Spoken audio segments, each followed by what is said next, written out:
नमस्कार आप सभी को। मैं भावना लोहनी अपने YouTube चैनल भावना लोहनी ब्लॉग्स में आपका हार्दिक स्वागत करती हूँ, हार्दिक अभिनंदन करती हूँ। दोस्तों, आज मैं आई हूँ पारिजात वृक्ष के वहाँ पे। ये पारिजात वृक्ष जो है ये अपने अंदर औषधीय गुणों के साथ साथ कई पौराणिक महत्व भी लिए हुए हैं। तो दोस्तों, आज मैं आपको इसी पारिजात वृक्ष की एक पौराणिक कथा सुनाने जा रही हूँ।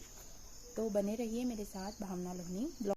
तो ये है दोस्तों, देखिए पारिजात के सुंदर फूल और ये है इसका वृक्ष, ये देखिए।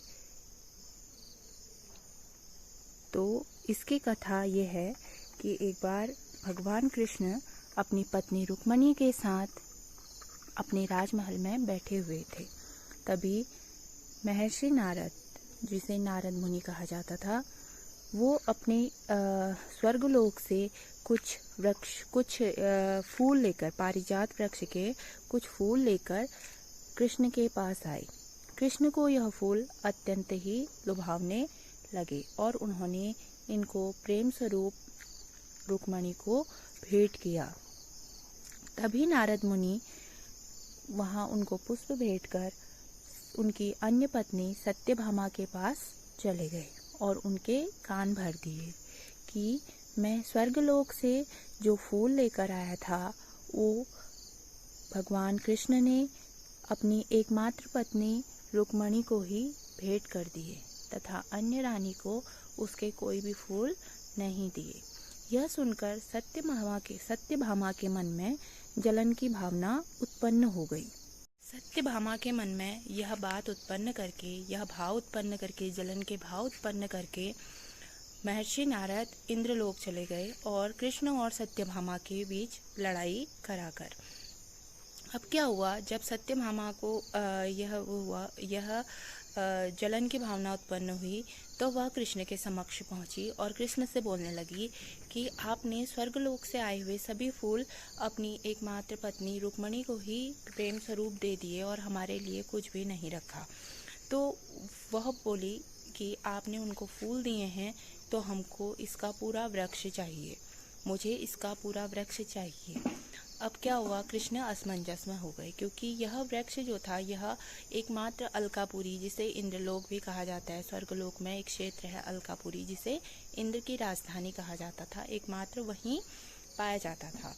तो अत्यंत क्रोधित और जलन स्वभाव से सत्यभामा जब कृष्ण से यह जिद करने लगी, कृष्ण के लाख मनाने पर भी वह नहीं मानी, तो कृष्ण को विवश होकर उनको पारिजात वृक्ष को लाने के लिए हाँ करनी पड़ी।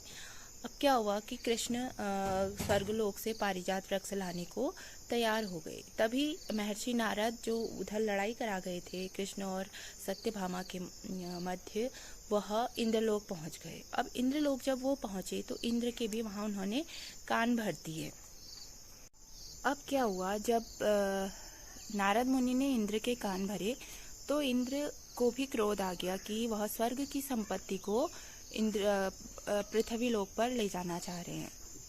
और इंद्र का स्वभाव तो आप सभी जानते होंगे, अत्यंत क्रोधी, अत्यंत जलनशील स्वभाव के इंद्र थे। तो वह पारिजात वृक्ष को ले जाने के लिए साफ इनकार करने लगे।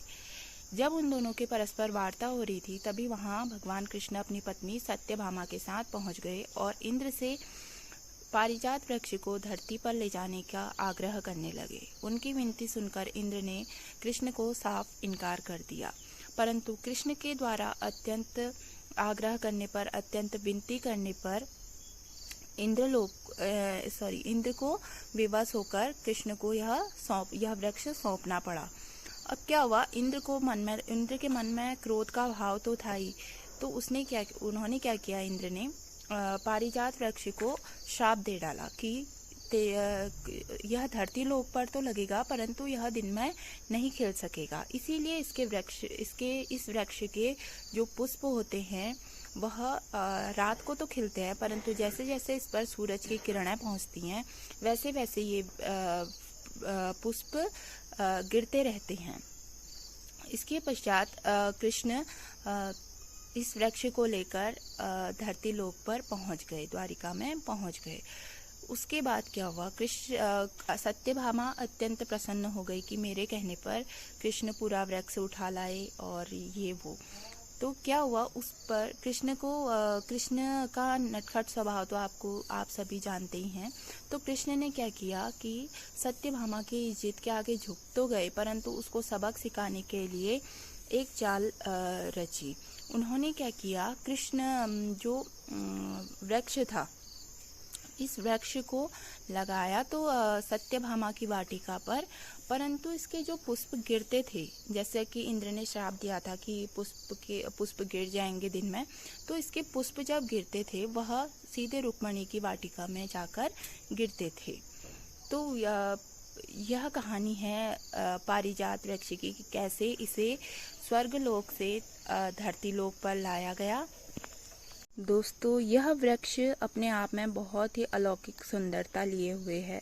इसके फूल अत्यंत सुंदर, अत्यंत खुशबूदार प्रतीत होते हैं, बहुत सुंदर लगते हैं और इसे बहुत पवित्र माना जाता है। सावन और भाद्रपद मास में यह पुष्प खिलता है और बहुत अलौकिक छटा लिए हुए होता है। तो आपको जानकारी कैसी लगी ज़रूर बताइएगा। तो और अधिक वीडियोस देखने के लिए और अधिक इंटरेस्टिंग तथ्य जानने के लिए बने रहिए मेरे साथ भावना लोहनी ब्लॉग्स में। मिलते हैं नेक्स्ट वीडियो में, तब तक के लिए नमस्कार।